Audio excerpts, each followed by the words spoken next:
Hello students, healthy good morning to all of you. कैसे हैं आप सभी? चलिए आज हम लोग बढ़ते हैं प्रोनाउन डे 2, जिसमें पर्सनल प्रोनाउन और उससे रिलेटेड कुछ क्वेश्चंस हम लोग देखेंगे। पहले पर्सनल प्रोनाउन स्टडी करेंगे, उसके बाद उससे रिलेटेड क्वेश्चंस देखेंगे, प्रीवियस क्वेश्चंस देखेंगे। आप सभी देख रहे हैं सुपर फाउंडेशन कोर्स, जिसके तहत जो भी सब चैप्टर का आप स्टडी करते हैं उस चैप्टर से रिलेटेड एग्जाम में आने वाला कुछ भी अछूता नहीं रहता। ये अश्योरेंस रहा एम के मिश्रा का। मिश्रा इंग्लिश स्टडी सेंटर के दायरे में कंपटीशन प्रो के माध्यम से आप देख रहे हैं प्रोनाउन डे 2। बढ़ते हैं आगे। देखिए, इसमें प्रोनाउन में हम लोग आ रहे हैं तो अपना पॉइंट कह रहा है पर्सनल प्रोनाउन। पर्सनल प्रोनाउन के बारे में मैं पहले भी चर्चा किया हूं, इंट्रोडक्शन वीडियो में दर्शाया हूं कि पर्सनल प्रोनाउन में एक बहुत बढ़िया वर्ड छुप कर बैठा है जिसका नाम है पर्सन।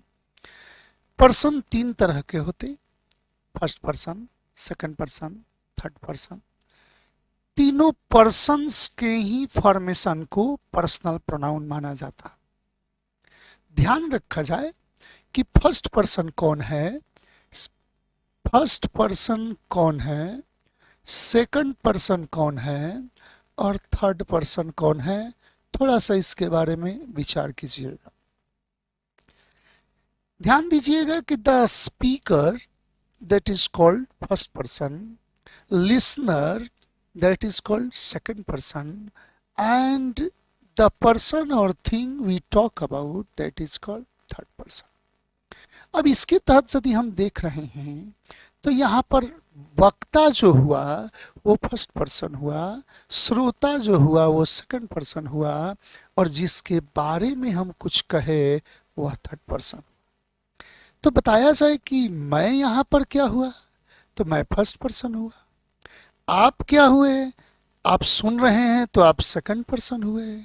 और जिसके बारे में बोला जाए कोई व्यक्ति या वस्तु, वो क्या हो गया, तो थर्ड पर्सन हो गया। अब सोचा जाए कि यदि मैं यहाँ वक्ता हूं, मैं बोल रहा हूं, तो मैं अपने लिए कौन कौन सा प्रोनाउन, कौन कौन सा वर्ड लगा सकता हूं। तो अपने लिए कहूंगा मैं, हम लोग, हम सब, और इनका अंग्रेजी क्या होता है, तो आई और वी। यही वजह है कि आई और वी को क्या माना जाता, आई एंड वी, ये है फर्स्ट पर्सन। जब आप श्रोता हैं, आपको हम बोल रहे हैं, तो हम आपको क्या कहेंगे, तुम लोग, तुम सब, आप लोग, आप सब। तो ऐसी स्थिति में आपके लिए जो वर्ड आएगा वो यू हो जाएगा, और यू के लिए यहाँ पर हमारा पर्सन कौन कहलाएगा, सेकंड पर्सन। और जिस व्यक्ति के बारे में चर्चा करेंगे, जिस वस्तु के बारे में चर्चा करेंगे, उसको कहेंगे ही, सी, इट, दे। मतलब ये है कि यह, वह, उन, वे लोग, ये सब। तो याद रखा जाए, बाकी जितना फॉर्मेट बचा सब थर्ड पर्सन के ही दायरे में माना जाता। यहाँ तक कि कोई नाउन का भी चर्चा करेंगे तो नाउन भी थर्ड पर्सन ही माना जाएगा। ध्यान रखा जाए कि जो थर्ड पर्सन प्रोनाउन है, जस्ट डेमोन्स्ट्रेटिव, यानी जैसे डेमोन्स्ट्रेट किया जाता है, पॉइंट आउट कर दिया जाता है, डेमोन्स्ट्रेटिव प्रोनाउन की तरह ही सेंस देता है। हम यदि डेमोन्स्ट्रेटिव में भी कहते हैं तो पॉइंट आउट करते हैं, यह, वह, दिस, दैट, दिस, दोज, लेकिन सेंस वैसा ही देता। थोड़ा फॉर्मेट इसका चेंज है, वो सब चर्चा आगे करेंगे। अभी सीधा बात ये समझिएगा कि आपका पर्सन्स में तीन फॉर्मेट आया, जिसमें फर्स्ट पर्सन में क्या आया, तो फर्स्ट में हमारा आई आया और वी आया। अब ध्यान दीजिए, यदि हम सेकंड में निकाले तो यहाँ यू आया, और जब हम थर्ड पर्सन में आ गए तो यहाँ ही आया, सी आया, ईट आया, दे आया। ध्यान दें, कहीं कहीं वन की भी चर्चा होती है, परंतु वन को इंडेफिनिट प्रोनाउन में पढ़ना ज्यादा बेहतर माना जाता। तो थोड़ा सा विचार कीजिए। ध्यान रखा जाए कि personal pronoun stands for three persons, personal pronoun तीनों पर्सन्स पर आधारित होता, तो आपका आई भी फर्स्ट पर्सन निकला, यू सेकंड पर्सन निकला, he she it they third person निकला। अब जितने भी पर्सन्स हैं, जितने भी पर्सनल प्रोनाउन हैं, यह याद रखा जाए कि किसी नाउन के नंबर के आधार पर, नाउन के जेंडर के आधार पर और नाउन के केस के आधार पर अपना संरचना तैयार करता। नंबर आप जानते होंगे कि नाउन सिंगुलर प्लूरल होता है। आप जानते होंगे कि gender masculine feminine common neuter होता है। आपको पता होगा या नहीं, खैर आगे चर्चा करेंगे केस चैप्टर में आगे, कि केस जो होते हैं वो तो ऐसे मूलतः तीन फॉर्मेट में माने जाते, जैसे जब यही प्रोनाउन, यही नाउन किस किस जगह पर सेंटेंस में आ सकता, उसके आधार पर केस का निर्धारण होता। तो ध्यान रखा जाए कि कोई नाउन या प्रोनाउन वाक्य में सब्जेक्ट का जगह ले सकता है, तो सब्जेक्ट का जगह जब लेगा तो इसी को सब्जेक्टिव केस कहा जाएगा। सब्जेक्टिव केस का ही एक और भी नाम है नॉमिनेटिव केस। ध्यान दें, सेकेंड स्टेज होगा कि कोई नाउन या प्रोनाउन वाक्य का ऑब्जेक्ट के जगह पर आ सकता है। पर्सनल प्रोनाउन यानी तीनों पर्सन सब्जेक्ट का जगह ले सकते हैं। कोई भी प्रोनाउन का अगर बात करें तो वो सब्जेक्ट का जगह ले सकता है, वह ऑब्जेक्ट का जगह ले सकता है। तो ऑब्जेक्ट के जगह पर आएगा तो इसी को ऑब्जेक्टिव केस कहा जाएगा। ऑब्जेक्टिव केस का ही नाम एक्यूजेटिव केस भी है। और भी सारा है, पॉइंट चर्चा करेंगे जब केस चैप्टर बात करेंगे।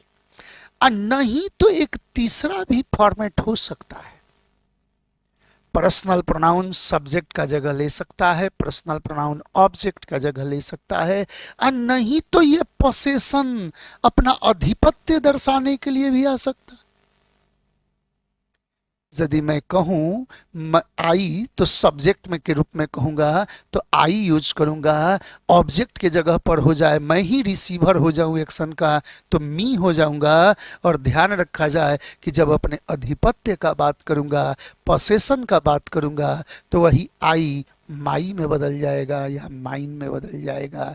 यानी कहीं भी पर्सनल प्रोनाउन का जगह अगर मिलेगा तो तीन ही स्ट्रक्चर में मिल सकता है। सब्जेक्ट के जगह पर तो सब्जेक्टिव केस कहलाएगा, ऑब्जेक्ट के जगह पर आएगा ऑब्जेक्टिव केस कहलाएगा, और यदि पोसेशन दर्शाएगा, अधिकार दर्शाएगा, तो ऐसी स्थिति में उसे पॉसेसिव केस या उसी को जेनिटिव केस कहा जाता है। देखिए, डेटिव केस भी होते हैं, वोकेटिव केस भी होते हैं, लेकिन वो चर्चा करेंगे हम, अभी नहीं चैप्टर केस में। अभी सीधा सीधा बात समझिए कि सब्जेक्ट के जगह पर रहा तो सब्जेक्टिव या नॉमिनेटिव, ऑब्जेक्ट के जगह पर रहा तो ऑब्जेक्टिव या एक्यूजेटिव, और पोसेशन दर्शाएगा तो पोसेसिव। और यही तीन जगह पर वाक्य में पर्सनल प्रोनाउन मूलतः दिखाई दे सकते हैं। Personal pronoun stands for three person, तीनों पर्सन्स का। अब इन्हीं का चर्चा हम आगे करने जा रहे हैं पीडीएफ के माध्यम से। ध्यान दिया जाए, पर्सनल प्रोनाउन है, use of personal pronoun. I have already told you that personal pronoun stands for three persons. उन तीन पर्सन्स में क्या है, तो पहला है first person, I and we. The pronouns which denote the person और पर्सन्स स्पीकिंग, यानी वह व्यक्ति या व्यक्ति समूह जो कहें, जो वक्ता के रूप में हो, जो बोल रहा हो, उसके लिए जो प्रोनाउन यूज करते हैं वो क्या हो गया, फर्स्ट पर्सन।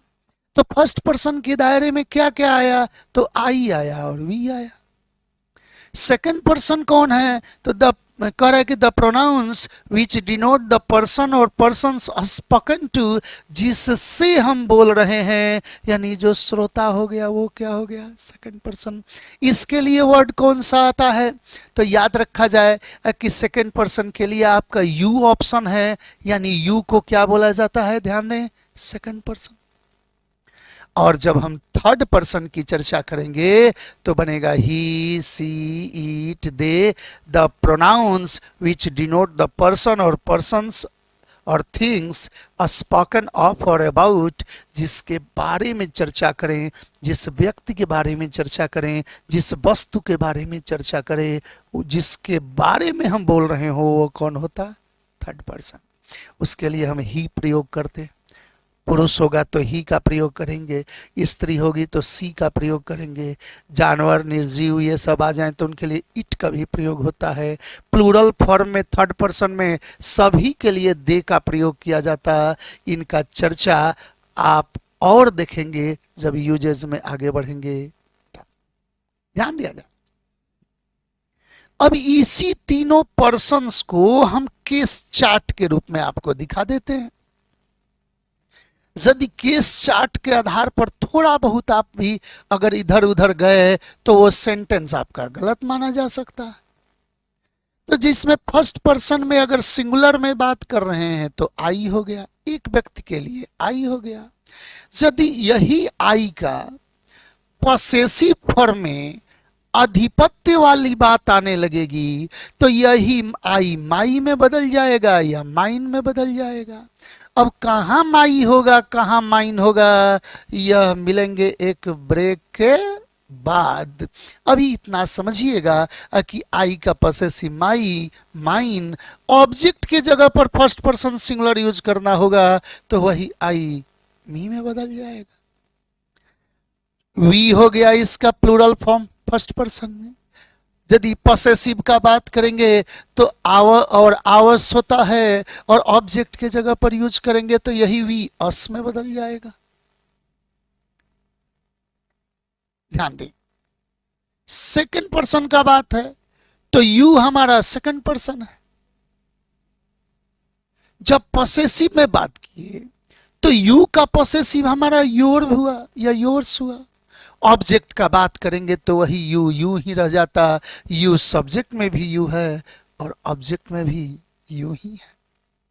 थर्ड पर्सन पर जा रहे हैं तो ध्यान दें, यदि सिंगुलर में अगर मैस्कुलिन के लिए बात करना हो, किसी पुरुष जात के लिए बात करना हो तो ही का प्रयोग करेंगे। पॉसेसिव में यह हीज हो जाएगा और ऑब्जेक्ट में बात करेंगे तो ही को हिम में बदलना पड़ेगा। अगर हम फेमिनिन में बात करेंगे, किसी नारी के लिए बात करेंगे तो सी हो जाएगा। सी का पॉसेसिव हर और हर्ष हो जाएगा और ऑब्जेक्टिव में सी को हर में बदल दिया जाता। अगर किसी नॉन लिविंग के लिए बात करेंगे तो ईट का प्रयोग होगा सिंगुलर में और पॉसेसिव में ईट्स, ऑब्जेक्ट में भी ईट, यानी सब्जेक्ट भी ईट, ऑब्जेक्ट भी ईट। ई का ईट का रेंज बहुत बड़ा है। मिलेंगे एक ब्रेक के बाद। और जब इन तीनों का प्लूरल अगर हो जाए तो तीनों के लिए प्लूरल फॉर्म में दे का प्रयोग किया जाता। याद रखा जाए, थर्ड पर्सन प्लूरल नंबर के लिए दे का प्रयोग करते हैं। पॉसेसिव में दे, देयस और ऑब्जेक्ट में यूज करना हो तो देम का प्रयोग किया जाता। यही चीज तो अभी आपको हम समझा रहे थे। ध्यान दीजिएगा, थोड़ा सा इसका फॉर्मेट समझ लीजिए, फिर आगे आपको हम चर्चा में बढ़ाते हैं। कह रहा है कि the personal pronouns of the third person are used like demonstrative pronouns. यह सेंस डेमोन्स्ट्रेटिव का देता है, डेमोन्स्ट्रेशन करने का काम करता है थर्ड पर्सन का यदि चर्चा करें प्रोनाउन का तो, लेकिन डेमोन्स्ट्रेटिव है नहीं, सेंस डेमोन्स्ट्रेशन का देता है। डेमोन्स्ट्रेटिव में तो आप दिस, दैट, दीज, दोज, सच आप इंट्रोडक्शन में देखे हैं। मिलेंगे, इन सब पर चर्चा करेंगे आगे जब स्टेप्स बढ़ाएंगे तब। All the nouns are kept in third person. हमने ये भी चर्चा आपको अभी अभी कहा कि जितने नाउन हैं उनको थर्ड पर्सन के कैटेगरी में ही रखा जाता। यानी ही, सी, इट, दे, वन, दे, इन सब के अलावा यदि अगर नाउन का भी चर्चा करेंगे तो वह नाउन कहा जाएगा थर्ड पर्सन। आगे बढ़ता हूं। अब कह रहा है कि ये pronoun functions according to the number, gender and case of its noun. Pronoun किसके अनुसार अपना हरकत करता है तो अपने नाउन के नंबर के आधार पर, नाउन के पर्सन के आधार पर, नाउन के केस के आधार पर, नाउन के जेंडर के आधार पर पढ़ते हैं। अब यहां से हम आगे स्टेप पर चर्चा करेंगे। अब यहां पर आपने साफ साफ ये बात समझ लिया कि आई हो गया फर्स्ट पर्सन, वी हो गया सेकंड पर्सन, पोसेशन ऑब्जेक्टिव देख ही लिए। थर्ड पर्सन में ही हो गया पुरुष के लिए, सी हो गया स्त्री के लिए, ईट हो गया निर्जीव के लिए, तीनों का प्लूरल दे हो गया। लेकिन ईट का रेंज में बोला हूं कुछ बड़ा है, इसलिए चलते हैं ईट की दुनिया में, फिर स्टेप्स को आगे बढ़ाते हैं। ध्यान दीजिए, आप में से यदि किसी का बेसिक कमजोर भी है तो उसे भी चिंता करने की जरूरत नहीं है। यह जो कोर्स आप देख रहे हैं ये आपको बॉटम टू टॉप लीड करेगा। कोई छोटा से छोटा एग्जाम से लेकर बड़े से बड़े एग्जाम तक, जिस एग्जाम को आप कवर करना चाहते हो, आपके रेंज से बाहर ग्रामर का टॉपिक ऐसे नहीं जाने वाला। आपके रेंज से फुल प्रिपरेशन जो है, एग्जाम के क्वेश्चंस आपके रेंज से बाहर नहीं जाने वाले। Keep watching, keep learning, be bold and be ready for examinations. पढ़ते हैं आगे। देखिए, ईट के प्रयोग में थोड़ा सा विचार कीजिए। सबसे पहला एक बात आता है कि ईट का प्रयोग किसी नॉन लिविंग के लिए यूज किया जाएगा। कब? जब वो सिंगुलर रहेगा तब। फर्स्ट स्टेप में यह बात लोग जानते हैं, बचपन से पढ़ते हैं कि किसी निर्जीव के लिए सिंगुलर रहे तो ईट का प्रयोग किया जाता। मेरे पास एक कलम है, यह काली है। I have a pen, it is red, it is black, it is yellow, it is white, कुछ भी बोल सकते। तो पेन को इंट्रोड्यूस करने के लिए, नाउन को इंट्रोड्यूस करने के लिए, नॉन लिविंग के लिए, फिर हमारा प्रोनाउन क्या आया? तो ईट आया। मेरी एक कार है, बहुत महंगी है। I have a car, it is very costly. तो ऐसी स्थिति में ईट हमारा कार को रिप्रेजेंट कर रहा है। नॉन लिविंग अगर सिंगुलर नंबर है तो ईट का प्रयोग किया जाता। इसी बात को यहां देखिए पीडीएफ के माध्यम से दर्शाया गया। करे कि for a singular noun without life, without life उसी को हमने नॉन लिविंग कहा है। ध्यान दिया जाए, कह रहा है कि this is a new bike, you can ride it easily. कह रहा है क्या कि यह नई बाइक है, आप आसानी से इसको चला सकते हैं। तो इस बाइक के लिए ही तो हमने यहाँ ईट लगाया। तो याद रखा जाए कि बाइक नॉन लिविंग है, सिंगुलर है, और ऐसी स्थिति में उसके लिए ईट का प्रयोग किया गया। स्टेप नंबर 2 पर बढ़ते। याद रखा जाए किसी एनिमल के लिए भी हम ईट का प्रयोग कर सकते हैं। कब? जब हम उसका जेंडर डिटरमिन न करना चाहते हो तब। काऊ के लिए सी लगेगा, ऑक्स के लिए ही लगेगा, बिल्कुल सही है। लेकिन ध्यान रखा जाए उन दोनों के लिए इट का भी प्रयोग हो सकता है। मैं कहूं कि मेरे पास एक कुत्ता है, वो काला है, आई हैव ए डॉग। आप कह सकते हैं कि he is black in colour, और नहीं तो कह सकते हैं कि it is black in colour. उस कुत्ते के लिए इट का प्रयोग किया जा सकता है। वहां ही भी चलेगा, वहां ईट भी चलेगा। यदि आप सेक्स डिटरमिन करके वो बोलना चाहते हैं तो ही का प्रयोग करें। और ध्यान रखा जाए यदि आप सेक्स डिटरमिन नहीं करना चाहते हैं तो एनिमल के लिए आप ईट का प्रयोग कर सकते हैं। मेरे पास एक गाय है, वो बहुत सीधी है स्वभाव से। आई have a cow, she is very gentle. और नहीं तो कहेंगे कि आई have a cow, it is very gentle. तो वहां सी का यूज करेंगे जब हम उसका सेक्स डिटरमिन करते हुए कह रहे हैं। और यदि हम नहीं दर्शाना चाहते तो सीधा बात कह सकते कि आई have a cow, it is very gentle. यानी वहां सी भी हो सकता और इट भी हो सकता। इसी चीज को यहां पर चर्चा किया गया है सेकेंड स्टेप पर। थोड़ा सा देखिएगा। For an animal, if we do not determine sex, male or female, यदि हम उसका सेक्स डिटरमिन नहीं करना चाहते कि वो मेल है कि फीमेल, तो ऐसी स्थिति में हम इट का प्रयोग एनिमल के लिए कर सकते हैं। ध्यान दें। I have a pet dog, I can't live without it. मेरे पास एक पालतू कुत्ता है जिसके बिना मैं जी नहीं सकता। तो एक बात बताया जाए, आई कैन नॉट लिव, मैं नहीं जी सकता विदाउट ईट, किसके बिना? तो उस कुत्ते के बिना। तो उस कुत्ता के लिए हम आगे चर्चा किए तो इट का प्रयोग कर सकते हैं। इट का प्रयोग हुआ है, ध्यान दिया जाए। फिर आप थर्ड स्टेप पर जा रहे हैं, तो किसी बच्चे के लिए आप ईट का प्रयोग कर सकते हैं। फिर कंडीशन सेम है, if you don't want to determine the sex, whether that is masculine or feminine, you are not going to determine. In that condition, you can surely use it for that. मेरा एक भतीजा है, बहुत नटखट है। I have a nephew, he is very naughty. और नहीं तो वहां पर ईट का प्रयोग भी हो सकता, क्योंकि छोटे बच्चे के लिए ईट का भी प्रयोग होता। I have a nephew, it is very naughty. तो ही कब बोले? जब सेक्स डिटरमिन करके बात कर रहे हैं तब ही बोलेंगे। आज यदि सेक्स डिटरमिन नहीं कर रहे हैं तो बच्चे के लिए भी आप ईट का प्रयोग कर सकते हैं। तभी तो हुआ इट इज वेरी नॉटी। ध्यान दिया जाए, बात हो रहा है, कह रहा है कि for a young child, if we do not wish to determine sex male और female, she has a little baby, उसका एक छोटा बच्चा है। सी फीड्स इट रेगुलरली, वह रोज उसे दूध पिलाती है।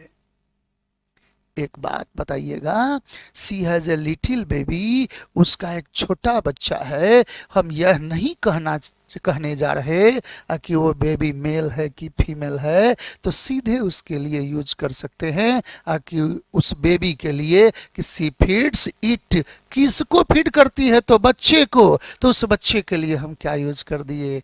इट। साफ साफ समझिएगा कि यदि हम बच्चे के लिए भी इट का प्रयोग कर सकते हैं, कब? जब हम उसका सेक्स डिटरमिन न करना चाहते हो। नेक्स्ट बात करते हैं, ध्यान दीजिए।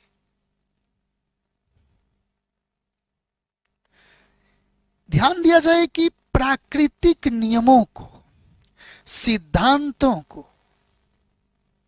कोई प्राकृतिक नियम, सिद्धांत, कोई घटना कोई इंट्रोड्यूस करना हो तो इट का प्रयोग कर सकते हैं। नेचुरल रूल, नेचुरल इवेंट, उसके दायरे में आप वेदर, आप टाइम, आप कंडीशन, सब कुछ, और नेचुरल थिंग, सबको इंट्रोड्यूस करने के लिए इट का प्रयोग कर सकते हैं। बारिश हो रही है, इट इज रेनिंग। 8 बज रहा है, इट इज 8 o'clock। बहुत गर्मी है यार, it is very hot today. बहुत ठंडा, it is very cold today. तो ऐसी स्थिति में प्राकृतिक नियम, कानून, सिद्धांतों को इंट्रोड्यूस करने के लिए इट का सहारा लिया जा सकता है। ध्यान दें, यही बात यहां पर हो रहा है। कह रहा कि to speak of nature, weather or time. हाँ, ध्यान दें, प्राकृतिक चीजों के बारे में, प्रकृति के बारे में, समय के बारे में, मौसम के बारे में अगर कुछ चर्चा करना हो तो इट से इंट्रोडक्शन दिया जा सकता है। कह रहा कि it is 5 o'clock, it is very hot today, it is raining now. ध्यान दें, समय के लिए यहाँ इट का सहारा लिया गया। इट का प्रयोग यहाँ पर वेदर के लिए किया गया, यहाँ भी नेचुरल एक्शंस के लिए किया गया। तो ऐसी स्थिति में इट का सहारा लिया जाता। आप समझिए कि प्राकृतिक चीजों के लिए इट का प्रयोग किया जाता। नेक्स्ट बात करते हैं, ध्यान दिया जाए, कभी कभी इम्फैटिक संरचना दिया जाता। इम्फैटिक क्या होता? जोरदार, इम्फेसाइज करना हो किसी व्यक्ति पर, वस्तु पर, किसी नाउन पर, प्रोनाउन पर, तो उस इम्फेसिस के लिए आप सब्जेक्ट इट को बना लीजिए बी फॉर्म के साथ। बी फॉर्म में आता है 5 स्ट्रक्चर जैसे कि हर वर्ब के होते V1, V2, V3, V4, V5। इसमें एम, आर और बी V1 आता, वॉज वर V2 आता, बीन V3 आता, बीइंग V4 आता और इज V5। मूल रूप से यदि आप चर्चा करेंगे तो आपको चर्चा ऐसे करना पड़ेगा कि ईट के बाद इज या वॉज आता है, तब सब्जेक्ट का प्रयोग किया जाता। ध्यान दें, यहां दूसरा बी नहीं आएगा, केवल इट के साथ इज या वॉज आएगा। आप कहिएगा कि सर ये कैसा स्ट्रक्चर आप बोल रहे हैं, यहाँ वर्ब के पहले तो इट सब्जेक्ट है ही, वर्ब के बाद भी सब्जेक्ट है। हम बोले हाँ, पूरे अंग्रेजी में 2-3 ही ऐसे जगह हैं जहाँ वर्ब के बाद भी नॉमिनेटिव यूज किया जाता, सब्जेक्टिव यूज किया जाता। उसी में एक है इम्फेटिक। लोग कहते हैं मैं ही तो हूं जो ये सवाल बना सकता हूं। It is I who can solve this question। अब वहां पर यदि लिख दे इट इज मी, तो ध्यान दें कई किताब में यह चर्चा है कि इट इज आई भी सही है और इट इज मी भी सही है, परंतु एग्जाम मी को एक्सेप्ट नहीं करता। जब भी एग्जाम में आपको चर्चा करना होगा तो एग्जाम में जब भी चर्चा कीजिएगा तो इट इज आई का प्रयोग कीजिएगा। वही है जो ये काम कर सकता है, दूसरा किसी से नहीं होगा। It is he who can do this work. आप ही हैं जो ऐसा काम कर सकते हैं। It is you. राम ही है जो दिल्ली जा सकता है। It is Ram who can go to Delhi. तो इम्फेसाइज करना होगा तो इट के साथ इज वॉज प्लस सब्जेक्ट का प्रयोग किया जाता। तो यहां पर भी इट दिखा ना इम्फेटिक के लिए। अब यही पॉइंट आपको यहां दर्शाया गया है, थोड़ा सा ध्यान दीजिएगा। To make emphasis to a noun और pronoun, it plus be verb. Be verb वही इज या वॉज का चर्चा किए हैं, प्लस नाउन या प्रोनाउन नॉमिनेटिव। नॉमिनेटिव यानी सब्जेक्टिव केस जो मैं बोला हूं उसी फॉर्मेट में आना होगा। ध्यान दे, it is I who can do this sum. मैं ही हूं जो यह क्वेश्चन बना सकता हूं, यह क्वेश्चन सॉल्व कर सकता हूं। इट वॉज यू, आप ही थे, हु मेड दिस ब्लंडर, जो इतनी बड़ी गलती किए। कह रहा है कि it was in Delhi that treaty was signed. वो दिल्ली जगह था जहां की ट्रीटी साइन किया गया, समझौता या उसे कहें एग्रीमेंट साइन किया गया।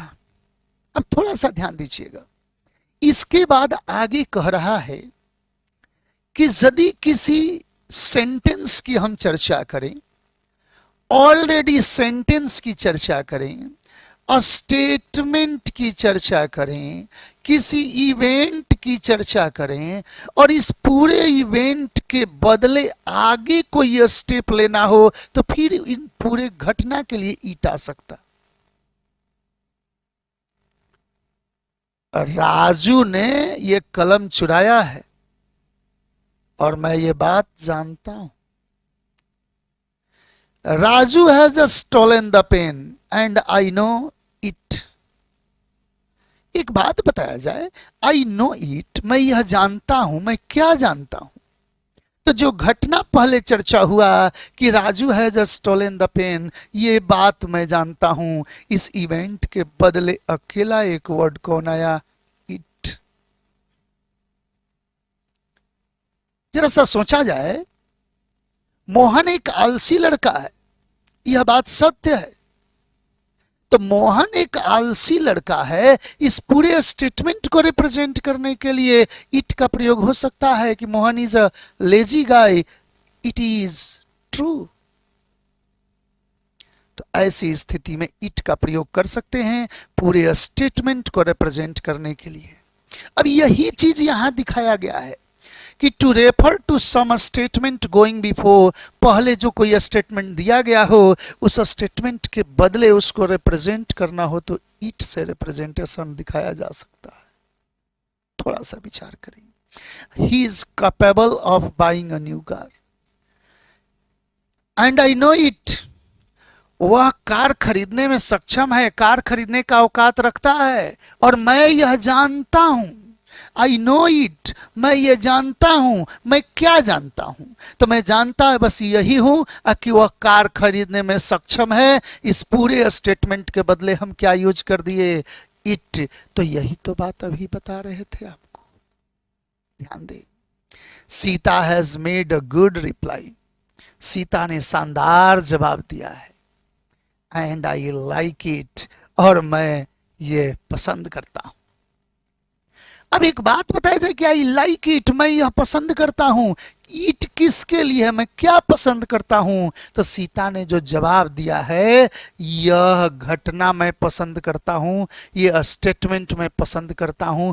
तो पूरे स्टेटमेंट के लिए भी इट का प्रयोग किया जा सकता है। नेक्स्ट बात करते हैं। ध्यान दीजिएगा, कभी कभी ऐसा देखने को मिलता है कि कहीं टेम्पररी सब्जेक्ट के रूप में इंट्रोडक्टरी ईट आता है। देखिए, इंट्रोडक्टरी दो चीज होते हैं अंग्रेजी में मूलतः। वो होता है इंट्रोडक्टरी ईट, सेकंड है इंट्रोडक्टरी देयर। अब इंट्रोडक्टरी ईट और इंट्रोडक्टरी देयर के बारे में आपको आगे चर्चा करूंगा, लेकिन ध्यान दिया जाए कि यदि किसी चीज को अगर उसका अपना सब्जेक्ट न हो और उसके लिए टेम्पररी सब्जेक्ट ऐड करना पड़ जाए तो वह इंट्रोडक्टरी माना जाता है। तो उस इंट्रोडक्टरी के लिए आप ईट का प्रयोग कर सकते हैं। अब इंट्रोडक्टरी एक स्टेप के लिए नहीं होता।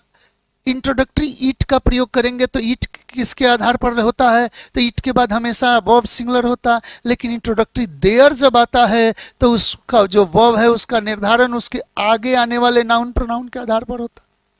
परंतु अभी उसका चर्चा करने का वक्त नहीं है। अभी इतना समझिए, कह रहा है क्या कि as a provisional or temporary subject before the verb to be the real subject follows, और उसके बाद से उसका अगला जो सब्जेक्ट है आगे बढ़ जाता।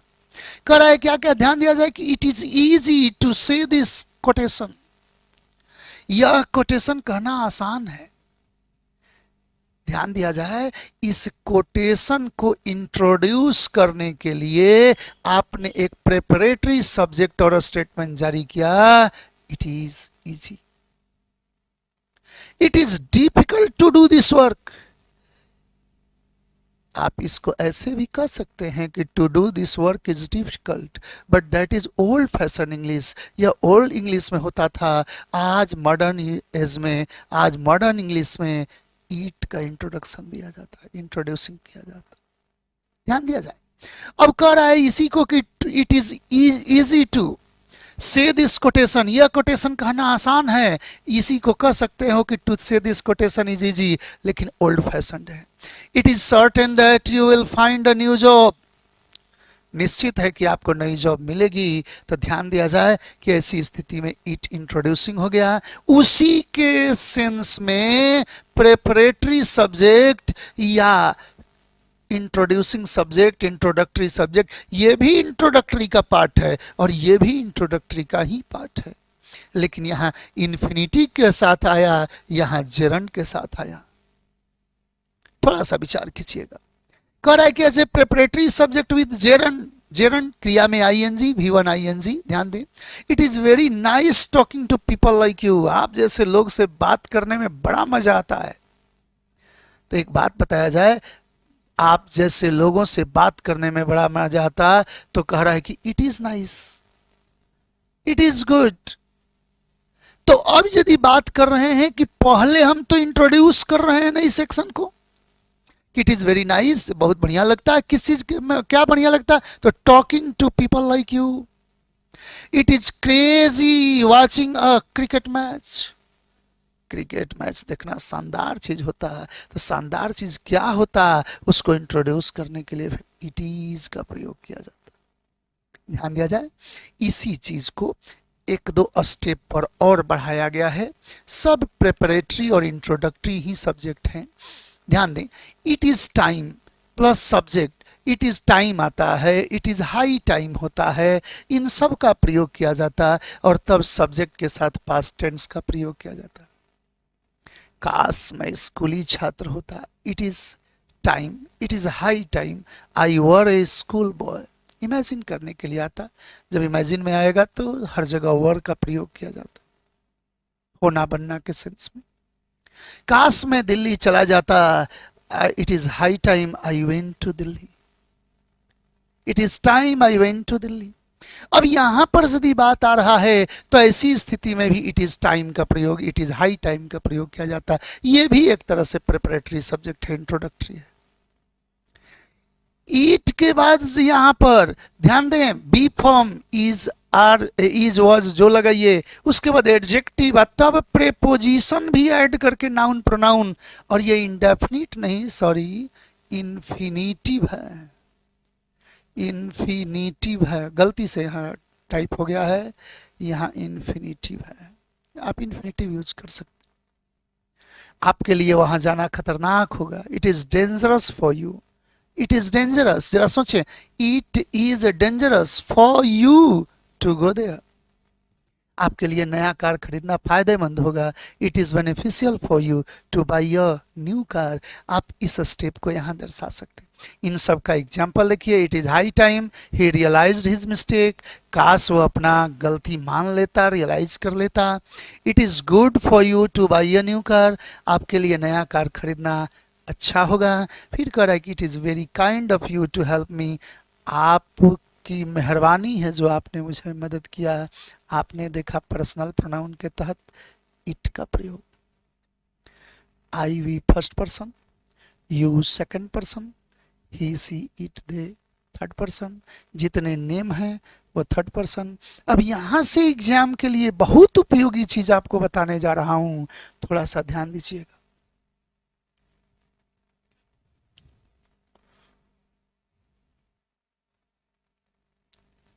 ध्यान दें, आप सुपर फाउंडेशन कोर्स देख रहे हैं। इसके तहत जो चैप्टर पढ़िएगा उस चैप्टर्स का बॉटम टू टॉप आपको लीड किया जाएगा। किसी भी एग्जाम के लिए आपका कोई भी टॉपिक अछूता नहीं रहेगा। अश्योरेंस रहा एम के मिश्रा का। ध्यान दें, अब यदि first person, second person, third person हम देख लिए, इसी से क्वेश्चंस कैसे आते हैं उस क्वेश्चंस के फॉर्मेट को और आगे बढ़ाते हैं। ध्यान दें, यदि भिन्न भिन्न तरह के पर्सन्स एक साथ वाक्य में आ गए, भिन्न भिन्न तरह के पर्सन्स यदि एक साथ वाक्य में आ गए, तो एक बात बताइए, भिन्न भिन्न तरह के पर्सन्स कितने? अरे तीन ही ना। I we first, you second, he she it they third, name भी थर्ड। तीन को बढ़ाकर चार तो नहीं हो सकता, लेकिन यही यदि डिफरेंट वे में एक साथ आ जाए तो जनरल रूल कहता है कि इनका जो सजावट होना चाहिए वह 2 3 1 का ऑर्डर होना चाहिए। यदि सेम सेंटेंस में एक से अधिक पर्सनल प्रोनाउन आ जाएं, अलग अलग पर्सन्स आ जाएं, if different kinds of persons come together in the same sentence, you have to make arrangement in 2 3 1 order. At first second person, then after third person, and at last you have to use first person. 2 3 1 order पर चलना है। अब जरा सा सोचा जाए, यदि मैं कहूं कि Ram, I and you, Ram, I and you have planned to visit Agra. अब जरा सा सोचिएगा, कह रहा है कि राम, मैं और आप आगरा जाने का प्लानिंग किए हैं।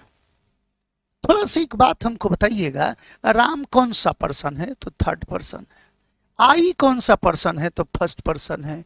यू कौन सा पर्सन है? तो सेकंड पर्सन है। तो क्या हम 312 का फॉर्मूला बताएं? 3 1 2 ऐसा तो नहीं बोले। हमने आपको जो बताया है वह है 2 3 1। 231 का फॉर्मूला हमने आपसे चर्चा में कहा। तो ऐसी स्थिति में इसका सही अरेंजमेंट होना चाहिए यू, इसके बाद थर्ड पर्सन, तो क्या होगा? राम, एंड आई, यानी ये स्ट्रक्चर हमारा गलत है। सही होना चाहिए कि you Ram and I have plan to visit Agra. You हो गया सेकंड पर्सन, राम हो गया थर्ड पर्सन, आई हो गया फर्स्ट पर्सन। आशा करते हैं कि यह बात आपको समझ में आई हो। यदि यह अरेंजमेंट उल्टा हो रहा हो तो कॉमन एरर की संभावना नहीं, समझिएगा यकीनन कॉमन एरर है। एरर है, एरर की संभावना शब्द नहीं, कंप्लीटली वो आपको कंफ्यूज करेगा एग्जाम में। लेकिन ध्यान रखिएगा उस कंफ्यूजन से बचना है और आपको 2-3-1 के ऑर्डर पर काम करना है। थोड़ा सा विचार कीजिएगा। इसी टॉपिक को यहां एग्जाम्पल के माध्यम से पीडीएफ पर दर्शाया गया। If pronouns of different persons come together in the same sentence are arranged in 2-3-1 sequence, यदि भिन्न भिन्न तरह के पर्सन्स आ जाएं तो उनका सीक्वेंस क्या होना चाहिए? 2-3-1। अब ध्यान दें, कह रहा है कि he, I and you have come here with good preparations. वह, मैं और आप बढ़िया प्रिपरेशंस करके आए हैं। तो एक बात बताया जाए कि ही क्या हो गया बाबू? तो थर्ड पर्सन। आई क्या हो गया? तो फर्स्ट पर्सन। यू क्या हो गया? तो सेकंड पर्सन। तो क्या हम 3-1-2 का फॉर्मूला बोले थे? तो नहीं। यहां होना क्या चाहिए? तो सबसे पहले सेकंड पर्सन यू, उसके बाद थर्ड पर्सन ही, उसके बाद फर्स्ट पर्सन आई। तब कह रहा है कि कम हियर विद गुड प्रिपरेशंस। तो ऐसी स्थिति में यहाँ हैव छूट गया है, have come here with good preparations. तो याद रखा जाए कि 2-3-1 का स्ट्रक्चर होना चाहिए। अब यहां पर स्ट्रक्चर तो हम बता दिए, एक स्टेप और आपको बढ़ा देते हैं, आपके लिए रामबाण साबित होगा। ध्यान दीजिएगा, यदि हमारा 2-3-1 का अगर स्ट्रक्चर आया तो कब? जब तीनों रहा तब। बाई द वे तीनों न रहकर कोई दो स्टेप ही रहे, कोई दो पर्सन्स ही रहे, तो ऐसी स्थिति में याद रखिए कि यदि ये फर्स्ट पर्सन न रहा तो हमारा यह दूगो रहेगा, यानी फॉर्मूला हो जाएगा 23 का। यदि हम कहें इस स्थिति में कि Ram and you have plan to visit Agra, तो ऐसी स्थिति में यह बनावट गलत माना जाएगा। सही क्या बनेगा? तो राम एंड यू नहीं, बल्कि यू एंड राम। यह पार्ट गलत है, यह पार्ट सही हो जाएगा। और हम लोगों के तो दिमाग में इतना जाता ही नहीं है बात कि यू एंड राम लिखे या राम एंड यू लगी लिखे, देखने में एक ही जैसे लगता है। नहीं, कभी एक्सेप्ट मत कीजिएगा, ये ग्रामेटिकली गलत होगा। ध्यान दीजिए, यदि इसमें सेकंड पर्सन न रहे तो फिर हमारा फॉर्मूला एक 31 का हो जाएगा। ऐसी स्थिति में आई एंड राम बोल दूं तो ये भी बनावट गलत कहलाएगा, क्योंकि ये तो 1-3 का फॉर्मूला हो गया। होना चाहिए ये फॉर्मूला स्ट्रक्चर गलत, सही होगा राम एंड आई। अब हमारा स्ट्रक्चर सही हो जाएगा। तो यदि हमारा थर्ड पर्सन ये न रहा तब तो फिर हमारा फॉर्मूला 21 हो गया, आई एंड यू। ये कहना गलत होगा, सही होगा यू एंड आई। आशा करते हैं आपको ये कॉन्सेप्ट समझ में आ गया होगा। जनरल रूल है 2-3-1। उसी आधार पर आपने देखा कि यदि उसमें कोई एक ऑप्शन न रहे तो स्ट्रक्चर वही रह जाएगा, बशर्ते उसी को जो न रहे उसको हटाकर रेस्ट कॉम्बिनेशन लागू कर दिया जाएगा। नेक्स्ट बात करता हूं, ध्यान दीजिएगा। सुनिएगा, यदि भिन्न भिन्न तरह का पर्सन एक साथ रहा तो हमारे पास तो एक यूनिवर्सल रूल मिल गया। कौन सा? तो 2-3-1। यह जनरल कॉम्बिनेशन माना जाता है। जनरल कॉम्बिनेशंस का बात करेंगे तो 2-3-1 का कॉम्बिनेशन होता। परंतु यदि कहीं डिफरेंट तरह के पर्सन एक साथ रहें और इनमें कंडीशंस क्या हो, तो सारा का सारा प्लूरल हो। आई का प्लूरल वी, यू तो खुद प्लूरल है, और यदि थर्ड पर्सन भी प्लूरल हो जाए, boys they they, girls they दे, या दे यूज कर दे, तो ऐसी स्थिति में बॉयज, गर्ल्स, पेन्स, कार्स कुछ भी यूज कर दें, थर्ड पर्सन प्लूरल या दे का प्रयोग कर दें तो भी प्लूरल। जब सब प्लूरल रहे तो ये फॉर्मूला आपका ध्वस्त हो जाता है। ऐसी स्थिति में आपका एक नया फॉर्मूला आता, उस फॉर्मूले का नाम है 1 2 3। 1 2 3 का फॉर्मूला ध्यान दें, दो जगह ऐसे नियमों पर आता है। जब टोटल प्लूरल रहे तो 1 2 3 का प्रयोग होता।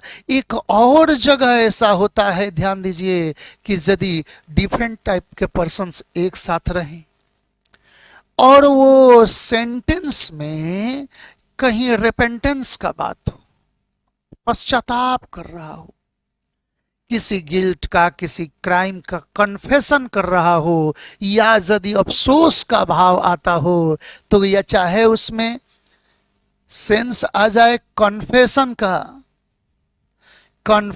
का या किसी गिल्ट का बात आ जाए, तो याद रखा जाए फिर ऐसी स्थिति में भी फॉर्मूला 1 2 3 का ही होता।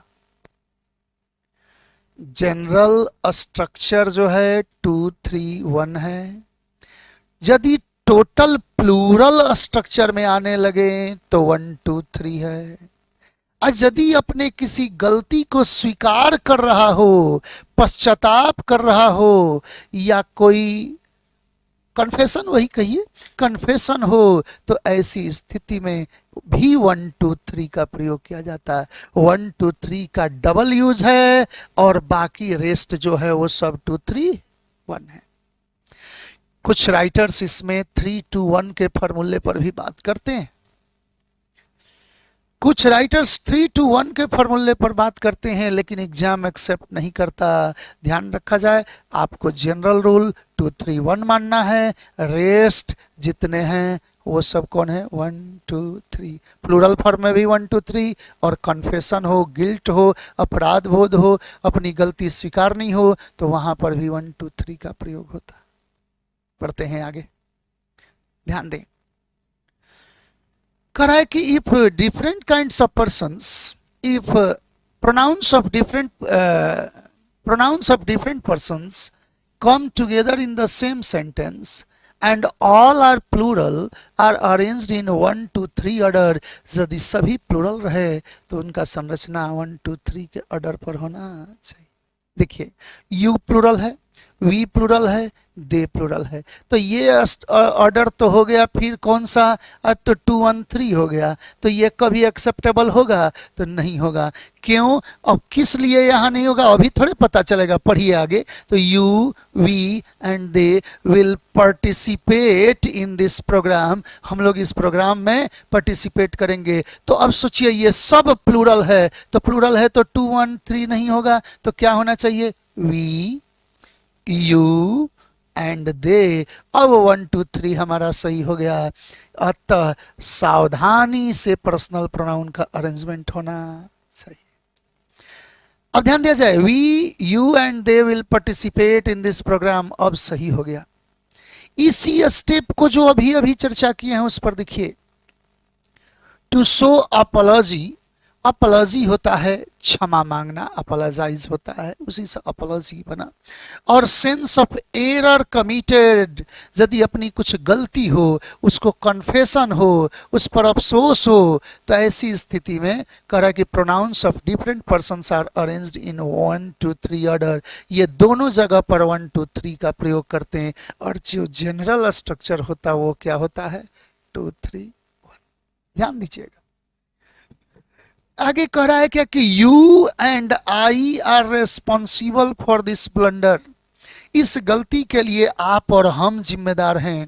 तो एक बात बताइए, इसमें भी तो 1 2 3 है, फर्स्ट पर्सन ना रहा तो फर्स्ट पर्सन 1 2 3 में फर्स्ट पर्सन न रहे तो 23, सेकंड न रहे तो 13, और यदि थर्ड न रहे तो क्या हो जाएगा 12। तो अब उसी आधार पर देखेंगे तो रेस्पॉन्सिबल फॉर दिस ब्लंडर, इस गलती के लिए जिम्मेदार हैं, तो बताया जाए गलती का बात हो रहा है, वो कन्फेस कर रहा, तो पहले क्या होगा आई, तब क्या होगा you. I and you are responsible for this blunder. He and you spoiled the party, वह और आप दोनों मिलके पार्टी बर्बाद कर दिए। तो ये कन्फेशन है, एक तरह से गिल्ट का बात हो रहा है। तो बना क्या, सबसे पहले सेकंड पर्सन यू और तब आया and he spoiled the party. He and I will beg sorry for the mischief, वो और मैं दोनों माफी मांगेंगे अपनी गलती के लिए। तो ऐसी स्थिति में भी क्या है, कन्फेशन है, सॉरी फीलिंग का है, तो होना चाहिए आई एंड ही का प्रयोग किया जाएगा। आशा करते हैं ये बात समझ में आपको आ गई होगी। ऐसे इसको समझने का एक दूसरा तरीका समझिए, ध्यान दीजिएगा। एक तकनीक और भी है इसको समझने का, जरा सा शिष्टाचार की भावना अपने अंदर डाल के और तब देखिए। यदि किसी अच्छे कार्य के लिए आपको श्रेय लेना या देना हो, तो जिससे बात करते हैं उससे अब अगर बात करने लगे श्रेय लेने देने में, तो सबसे पहले उसका नाम लेंगे, अरे आप भी थे यार, वो भी था, हम भी थे। अपना नाम अच्छे काम में सबसे पीछे लेंगे, सबसे पहले सामने वाले का नाम लेंगे, फिर जो वहां न हो उसका नाम लेंगे, फिर उसके बाद अपना बात करेंगे। और जब कहीं गलती पर अगर कन्फेस करना हो, तो शिष्टाचार कहता है कि सबसे पहले कहा, अरे मैं भी था यार, आप भी तो थे, वो भी था। तो ऐसी स्थिति में पहले अपने को कहेंगे, फिर सामने वाले को कहेंगे, फिर किसी अन्य को कहेंगे। तो यही तो फॉर्मूला यहां है। चलिए आगे बढ़ते हैं। देखिए पर्सनल प्रोनाउन में थोड़ा सा कुछ मुद्दा को संभालिएगा, धोखा होता है। कैसे? तो यदि हमारा पहला लड़ाई तो ये 2 3 1 वर्सेस 1 2 3 का चलेगा। कभी कभी ज्वाइंट पर्सनल फॉर्म भी तंग करते हैं। ज्वाइंट पर्सनल फॉर्म कैसे हैं? तो जरा सोचें। मैं अपना वादा पूरा किया हूं, आई हैव केप्ट माई प्रॉमिस। तो आई के लिए माई यूज कर दिए। यदि मैं कहूं कि आई हैव केप्ट माई प्रॉमिस, तो ऐसी स्थिति में आई के लिए यहां पर आगे आया माई। आपने अपना वादा पूरा किया है, you have kept your promise. आज यदि मैं कहूं कि राजीव अपना वादा पूरा किया है, तो Rajiv has kept his promise. अब थोड़ा सा विचार कीजिएगा। आई के लिए माई यूज किए, यू के लिए योर यूज किए, राजीव के लिए हिज यूज किए, यानी पॉसेसिव में पर्सनल फॉर्म यूज किया गया यहां पर। तो पर्सनल पॉसेसिव में नहीं, जहां भी यूज करना होगा तो आई के लिए यूज करना होगा, तो फिर उसका फॉर्मेट पॉसेसिव में तो माई ही होगा ना। यू का योर ही ना होगा, ही का हिज ही होगा, या राजीव का हिज ही होगा। लेकिन खेल का खेले आकि कह दे आकि you Rajiv and I have kept, हम तीनों ने वह अपना प्रॉमिस निभाया है, वादा पूरा किया। अब बोलिएगा कि तीनों मिलाकर किसका प्रॉमिस होगा। अब यही स्टेप आगे आपको बताने जा रहे हैं। यदि कहीं डिफरेंट तरह के पर्सन्स एक साथ रहें और उनका ज्वाइंट पर्सनल फॉर्म तैयार करना हो, चाहे सब्जेक्ट के रूप में, चाहे पॉसेसिव के रूप में, चाहे ऑब्जेक्ट के रूप में, जब ज्वाइंट पोसेशन उनका तैयार करना हो तो उसमें थोड़ा सा आईक्यू लगाइएगा, थोड़ा सा दिमाग लगाइएगा और देखिएगा कि उनके बीच में फर्स्ट पर्सन है कि नहीं। तो यदि फर्स्ट पर्सन हो तो उनका joint personal form we group लगेगा, यानी वी, आवर, आवर्स, अस। यदि उनके बीच फर्स्ट पर्सन न रहे तो न रहेगा तो सेकंड और थर्ड रहेगा। तो ऐसी स्थिति में उनका joint personal form you group लगेगा। यू, योर, योर्स और you. In the presence of first person we have to use joint personal form we group, and in the absence of first person we have to use joint personal form you group। यदि भिन्न भिन्न तरह के person एक साथ रहें और उनमें फर्स्ट पर्सन भी उपस्थित हो तो उनके लिए joint personal form we group. जैसे सोचिए, यू राम या you Rajiv and I have kept our promise. हम लोगों ने अपना प्रॉमिस निभाया। क्यों? क्योंकि इसमें फर्स्ट पर्सन भी है, आई दिख रहा है, ऐसी स्थिति में आवर हो गया। अब जरा सा सोचें, इसी में सब्जेक्ट बना रहे हैं joint subject.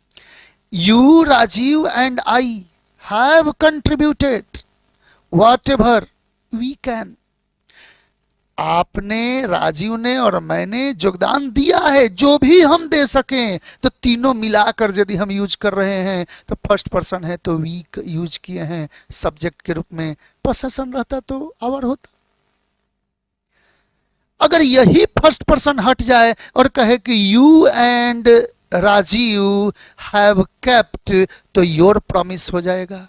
You and Rajiv have contributed whatever you can का प्रयोग होना चाहिए। ऐसी स्थिति में सावधानी हटी, दुर्घटना घटी। अब देखिए ये कैसा गेम किया कि आपको बिच्छू के स्टाइल में अटैक किया। बिच्छू के स्टाइल में देखिए, आगे से काट रहा है, पीछे से डंक मार रहा है। यानी या तो ये ऑर्डर गड़बड़ाएगा या यह ऑर्डर गड़बड़ाएगा। दोनों में से कोई भी ऑर्डर गड़बड़ाएगा, धोखा तो होना तय है। याद रखिएगा, इसी चीज को आपको यहां पीडीएफ के माध्यम से देखना है। थोड़ा सा विचार कीजिए। कह रहा है क्या है कि इफ टू और more than two pronouns of different persons come together in the same sentence so their joint personal form in following ways. निम्न तरीके से उनका पर्सनल फॉर्म बनता है, ज्वाइंट पर्सनल फॉर्म। देखिएगा कैसे। तो in the presence of first person we group. अभी अभी आपको चर्चा किया है कि अगर फर्स्ट पर्सन भी दिखेगा तो वी ग्रुप यूज करेंगे। जैसे अब कह रहा है क्या कि यू एंड आई देख रहे हैं, तो फर्स्ट पर्सन है, हैव परफॉर्म्ड किसकी ड्यूटी, तो ज्वाइंट फॉर्म के क्या हो गया, आवर ड्यूटी। किस आधार पर आवर ड्यूटी हुआ, तो फर्स्ट पर्सन दिखा इसलिए हुआ। ये कह रहा है कि सीता एंड आई, देख रहे होंगे कि यहाँ पर फर्स्ट पर्सन फिर दिख रहा है, तो Sita and I are going to sell our flat. क्योंकि फर्स्ट पर्सन है तो क्या होना चाहिए, joint form our. You and I must donate whatever we can। अभी अभी तो बात बोल रहे थे, तो you and I हो गया। इसका मतलब ये मत समझिएगा कि you से आप कहीं दिक्कत में फंसे। यहाँ पर भी तो बात यही आया, यहाँ भी यही चीज देखे थे। फर्स्ट पर्सन दिखा तो फिर वी ग्रुप यहाँ सब्जेक्ट के रूप में है, यही वी का पॉसेसिव यहाँ पर है। यू, हरी एंड आई तीनों आ गया, फिर भी तो हमारा आई दिख रहा है ना। Will support the villagers whenever we find, तीनों को मिलाकर वी हो गया। कब, जब फर्स्ट पर्सन दिखा तब। थोड़ा सा ध्यान दीजिए, एक स्टेप और बढ़ जाइए इस पर, ध्यान दे। In the absence of first person, यदि फर्स्ट पर्सन न हो तब क्या करें।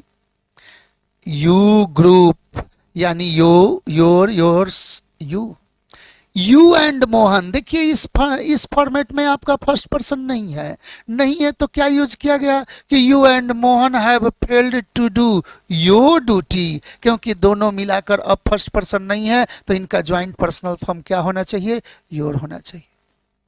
पॉसेसिव में बात करेंगे तो योर हो जाएगा, सब्जेक्ट में बात करेंगे तो यू हो जाएगा, ऑब्जेक्ट में भी बात करेंगे तो यू हो जाएगा। देखा जाए यू एंड ही, फिर भी यहाँ फर्स्ट पर्सन नहीं है तो कहना पड़ा must donate what ever you can subject के रूप में।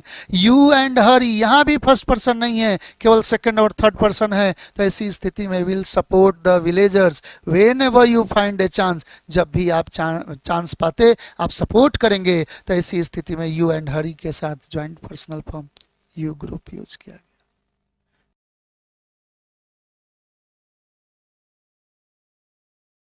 आगे जो स्टेप पर चर्चा कर रहे हैं उसको विचारिए। अब एक तरह से पैरेंथेटिकल सब्जेक्ट्स होते हैं, एक प्रकार है पैरेंथेटिकल सब्जेक्ट्स, जिसमें सब्जेक्ट तो देखने में कई होंगे लेकिन मूल उसका पेरेंट सब्जेक्ट अलग होगा, उसको पैरेंथेटिकल कहा जाता है। थोड़ा सा ध्यान दीजिएगा, यदि कोई दो सब्जेक्ट आपस में एज वेल एज से जुड़ जाए, एलोंग विद से जुड़ जाए, विद से जुड़े, एंड नॉट से जुड़े, रेदर देन से जुड़े, एक्सेप्ट से जुड़े, लाइक से जुड़े, इन एडिशन टू से जुड़े, टुगेदर विद से जुड़े, एकम्पनीड बाय से जुड़ जाए, तो ऐसी स्थिति में यदि इनसे वह जुड़ रहा है एज वेल एज से, एलोंग विद से, बहुत सारा अभी चर्चा हम किए, तो इसका पैरेंथेटिकल सब्जेक्ट फर्स्ट पार्ट होता है।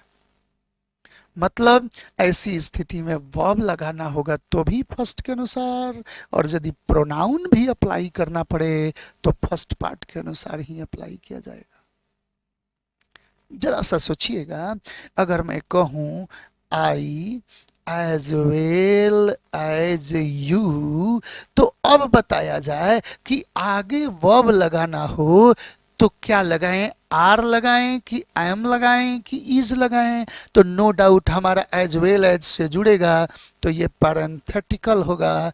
ऐसी स्थिति में यू के बाद भी एम लगाना पड़ेगा क्योंकि हमारा पैरेंथेटिकल सब्जेक्ट कौन है, I. I as well as you am able to perform, able to perform. अब किसका टास्क, माई टास्क कि your task?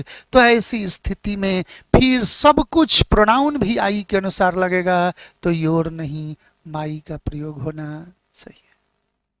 Sita along with her friends, Sita along with her friends, have लगाएं कि हैज लगाएं, तो जी नहीं, एलोंग विद से जुड़ा, तो ऐसी स्थिति में सीता इसके पैरेंथेटिकल सब्जेक्ट बनी और सीता के अनुसार हैज का प्रयोग होगा।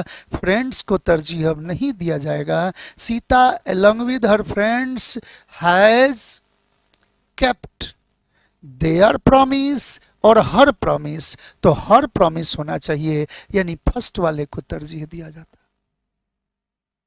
आप कहिएगा कि सर ऐसी संरचना में तो पहले आप 2 3 1 दिखाए, इसके बाद 1 2 3 दिखाए, तो देखिएगा 1 2 3 या 2 3 1 जो भी ऑर्डर आया था वो आपस में कमा या एंड से जुड़ेगा, वो कमा या एंड से जुड़ा था। और ये अलग तरह का पैटर्न है कि यदि कोई दो सब्जेक्ट कह कि 2 subjects connected with as well as, along with and not, and नहीं बोला हूं, and not बोला हूं, and से जुड़ जाएगा तब तो फिर पुराना नियम पर चला जाएगा। and not से जुड़ जाए, rather than से जुड़े, except से जुड़े, like से जुड़े, in addition to से जुड़े, together with से जुड़े, accompanied by से जुड़े, तो ऐसी स्थिति में कह रहा है क्या कि use their verb and personal pronoun form according to the number, gender and person of the first part। पहले पार्ट के अनुसार आपको प्रोनाउन भी लगाना पड़ेगा, पहले पार्ट के ही अनुसार वर्ब भी लगाना पड़ेगा। ध्यान दें, कह रहा है कि Sita, Sita as well as her brother. अब देखिए एज वेल एज से 2 टॉपिक जुड़े, अब जुड़ गए तो हमारा मूल टॉपिक कौन कहलाएगा, मूल सब्जेक्ट कौन कहलाएगा, तो फर्स्ट वाला यानी सीता। अब सीता के अनुसार क्या यूज किए, तो हैज यूज किए। अब तो कहिएगा कि ब्रदर के लिए भी हैज ही लगता, हम मानते कि ब्रदर के लिए लगता, लेकिन यहाँ मूल हमारा पैरेंथेटिकल सब्जेक्ट कौन आया, सीता। अब कहें कि Sita as well as her brother has performed ये हिज ड्यूटी, तो ये हिज तो ब्रदर के लिए हो जाता, इसलिए ये सेंटेंस गलत हो गया। वहां बना कि Sita as well as her brother has performed her duty, और तब देखिए सेंटेंस आपका यहां सही हो गया। यानी इनमें प्रथम वाले के आधार पर सब कुछ ऐड करेंगे। साहिल along with his friends have failed to perform their duty, along with से जुड़ गया तो सेकंड वाले को तरजीह थोड़े देंगे, प्रथम वाला साहिल के आधार पर किए। तो ऐसी स्थिति में देखिए यहाँ वर्ब भी गलती है, यहाँ प्रोनाउन भी गलती है।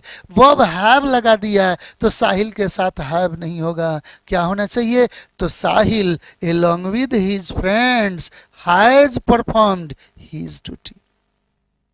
जनरल सेंस में तो लोग उल्टा समझ लेंगे, कहेंगे कि Sita along with her brother, तो ऐसी स्थिति में सीता साथ ही साथ उसका भाई, तो लोग कैलकुलेशन निकाल लेंगे कि दो आदमी हैं, प्लूरल बना दीजिए। नहीं, एंड से जुड़ेगा तब प्लूरल बनाइएगा। As well as along with इस सब में सेंस ज्वाइंट निकालने का जरूरत नहीं, उसमें पैरेंथेटिकल काम करता, अतः फर्स्ट वाले को तरजीह दिया जाता। नेक्स्ट बात करते हैं।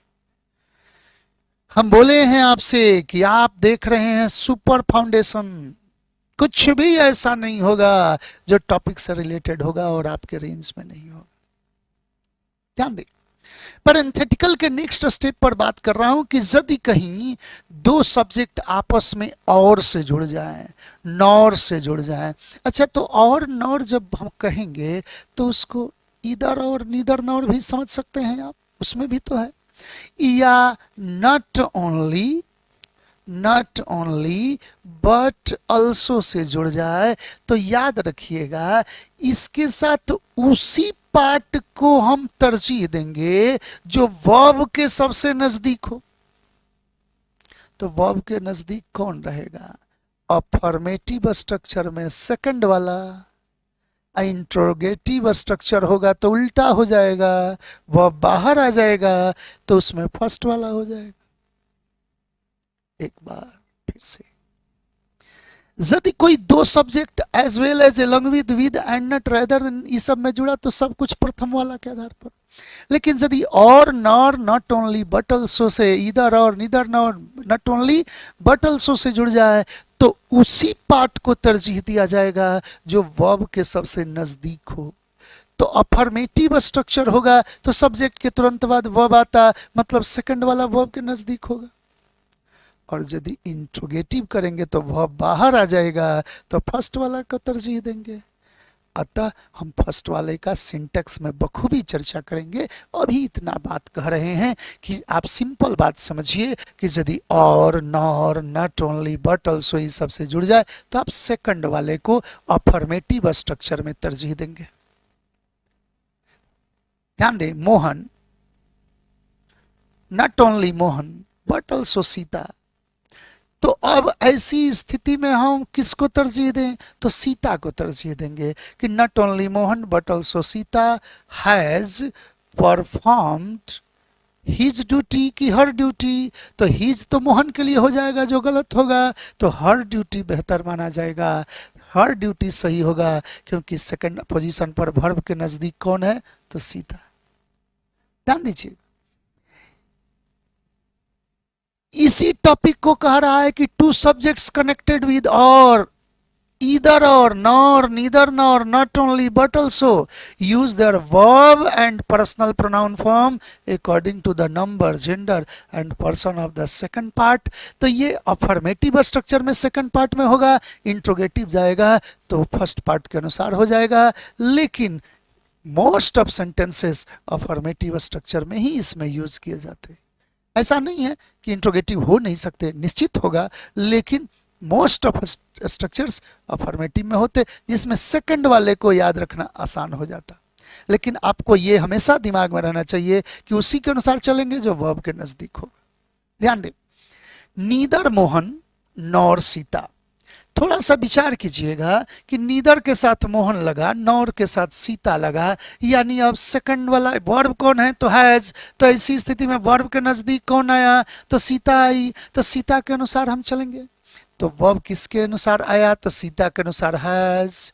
परफॉर्म्ड किसकी ड्यूटी, तो हर ड्यूटी। अब मोहन का बात यहां नहीं रहा, सीता के अनुसार चले ऑनेस्टली। ध्यान दिया जाए, not only the teacher but also the students of this class. तो ऐसी स्थिति में नॉट ओनली के साथ टीचर हैं, बट ऑल्सो के साथ स्टूडेंट्स हैं। तो अब देखा जाए कि इन दो पार्ट में से वर्ब के सबसे नजदीक कौन है, तो स्टूडेंट्स हैं। तो ऐसी स्थिति में हैव का प्रयोग किए, मार्क्ड देयर, स्टूडेंट्स के लिए प्लूरल दे ग्रुप लगा दिए, there presence in the register. यही बात तो हम आपको बार बार समझाने का कोशिश कर रहे थे। ध्यान दिया जाए, यही बात एक और तरीके से देखिए कि यदि उपरोक्त में यानी और, nor, not only, but also के कंडीशन में एक सिंगुलर पार्ट और एक प्लूरल पार्ट जुड़ जाए, तो ऐसी स्थिति में हमेशा स्ट्रक्चर दिमाग में रखिएगा, सिंगुलर फॉर्मेट को पहले रखेंगे और प्लूरल फॉर्मेट को बाद में। मतलब अब इस स्थिति में प्लूरल वाला के अनुसार सब कुछ चलने लगेगा, सेकंड वाला। ध्यान दिया जाए, इसी चीज को नोट के में यहां दर्शाया गया है। थोड़ा सा विचार कीजिएगा कि ध्यान रहे कि उपरोक्त से यदि एक सिंगुलर तथा एक प्लूरल पक्ष जुड़ा रहे तो सिंगुलर पहले तथा प्लूरल बाद में रखा जाता। ध्यान दिया जाए, कह रहा है कि जनरली टू और more singular nouns joined by and. प्राय ऐसा देखने को मिलता है कि दो सिंगुलर नाउन एंड से जुड़कर प्लूरल हो जाता। प्लूरल हो जाता तो इसके लिए प्रोनाउन भी प्लूरल दे ग्रुप होना चाहिए। सोचा जाए, the boy and the girl have performed there duty. His नहीं, हर भी नहीं, दोनों मिलकर प्लूरल हो गए तो क्या होना चाहिए, देयर ड्यूटी। थोड़ा सा विचार करें, मैं बोला हूं कि एंड से जुड़कर, तो नाउन में आप बखूबी पढ़े हैं ना कि दोनों मिलकर प्लूरल हो जाएंगे। प्लूरल हो जाएंगे तो थर्ड पर्सन प्लूरल में दे ग्रुप हो जाएगा, दे, देयर, देम। यही चीज कह रहा है कि जनरली टू और more singular nouns joined by and make a plural formation and we use personal pronoun in plural form they group. अब देखा जाए, सीता एंड मनोज एंड से जुड़े हैं, दोनों मिलकर प्लूरल हो गए तो क्या यूज किए, तो are good friends and they respect each other, और दोनों एक दूसरे का सम्मान करते हैं। तो दोनों एंड से जुड़े हैं तो एंड से जुड़ के प्लूरल हो गए। तो पर्सनल प्रोनाउन का जरूरत पड़ गया तो कौन सा यूज किए, दे ग्रुप, दे। ध्यान दिया जाए, अभी आगे कुछ ऐसी कंडीशन एक पेश कर रहे हैं जिसको ठीक से देखिएगा, यहां पर दुविधा हो सकता। ऐसे नाउन में पढ़े हैं आप, एक से ज्यादा पोस्ट रहे, केवल पहला वाला में आर्टिकल लगा रहे तो वो सिंगुलर रहता है, वह भी सिंगुलर लेता, पढ़े हैं। एक से ज्यादा पोस्ट रहे, केवल पहला में आर्टिकल रहे तो वह सिंगुलर रहता है, वर्ब सिंगुलर लेता। तो सिंगुलर रहेगा तो फिर उसके लिए ही, सी, इट ग्रुप, तो पोस्ट तो व्यक्ति ही होगा, ही, सी ग्रुप का प्रयोग करेंगे। और एक से ज्यादा अगर रहे और आर्टिकल भी एक से ज्यादा हो जाए तो अब जितना आर्टिकल उतना व्यक्ति पढ़े होंगे तो वो प्लूरल हो जाता है। प्लूरल होगा तो फिर दे ग्रुप होगा। आप पढ़े हैं कि the principal and president of the college. ध्यान दिया जाए, the principal and president of the college, इसका मतलब कि एक ही आदमी है जो प्रिंसिपल भी है और प्रेसिडेंट भी है। The principal and president of the college, have नहीं, हैज सिंगुलर हो गया। हैज मार्क्ड देयर प्रेजेंस नहीं बल्कि his presence in the register. ऐसी स्थिति में एक ही पोस्ट, दो पोस्ट पर एक ही व्यक्ति विराजमान है, अतः उनके लिए हम वर्ब सिंगुलर लगाए और प्रोनाउन भी जरूरत पड़ा तो ही या सी ग्रुप सिंगुलर यूज किए। जबकि the principal and the president of the college हो जाए तो दोनों मिलकर प्लूरल हो जाएंगे कि the principal and the president of the college have, verb भी प्लूरल, प्रोनाउन भी प्लूरल, दे ग्रुप हो जाएगा। तो the principal and the president of the college have marked their presence in the register. तो यही बात समझा रहा था मैं। इसी आधार पर यदि नॉन लिविंग पर चर्चा करने लगे तो अलग अलग एडजेक्टिव का दौर आने लगे। आर्टिकल पर बात करेंगे कि a red and white pen is, a red and a white pen are. तो ऐसी स्थिति में आपको पता होगा कि आर्टिकल एक रहा तो सिंगुलर, तब तो नॉन लिविंग होगा तो इट ग्रुप सिंगुलर में। और यदि आर्टिकल एक से ज्यादा हो गया तो प्लूरल, तो फिर थर्ड पर्सन का ही, सी, इट, तीनों का तो प्लूरल दे ग्रुप ही होता। द पेन, या अगर कहें कि a red and white pen is lying on its place. अब फिर कहें कि a red and a white pen, तो आर हो जाएगा, लाइंग ऑन देयर प्लेस का प्रयोग किया जाएगा। इसका मतलब कि आर्टिकल जितने उतना हम उसका पॉइंट समझते। एक आर्टिकल है तो सिंगुलर, एक से अधिक आर्टिकल तो जितने आर्टिकल उतनी वस्तुएं उतने व्यक्ति आदि का। पोस्ट में होगा तो उतना ही व्यक्ति होगा, अगर एडजेक्टिव में होगा तो उतना ही वस्तु होगा। ध्यान दिया जाए, यही चर्चा आपको यहां दिखाया गया है। थोड़ा सा विचार करेंगे। If two singular nouns joined by and refer to the same person or thing, we use personal pronoun he, she, it group। वही चीज अगर सिंगुलर रहा तो ध्यान दें, ध्यान रहे कि ऐसी स्थिति में, ऐसी अवस्था में प्राय केवल फर्स्ट नाउन के साथ ही आर्टिकल रहता है।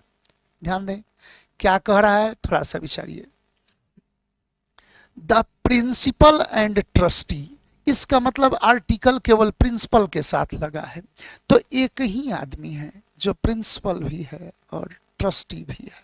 तो the principal and trustee of the college was not negligent of his duty, वो अपने ड्यूटी में लापरवाह नहीं था। तो ईमानदारी से बताइए, आदमी तो एक ही था, इसलिए वर्ब वाज लगा, आई इनके लिए पर्सनल फॉर्म यूज करना पड़ा तो हीज हो गया।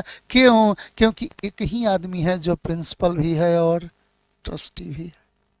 लेकिन यदि यही एक से ज्यादा हो जाए, इफ टू और more singular nouns joined by and refer to different individuals, we use personal pronoun in plural form, they group. यानी यदि आर्टिकल एक से ज्यादा हो जाए, मतलब व्यक्ति एक से ज्यादा की चर्चा उसमें इंडिकेशन होने लगे, वस्तु होने लगे, तो फिर दे ग्रुप हो जाता।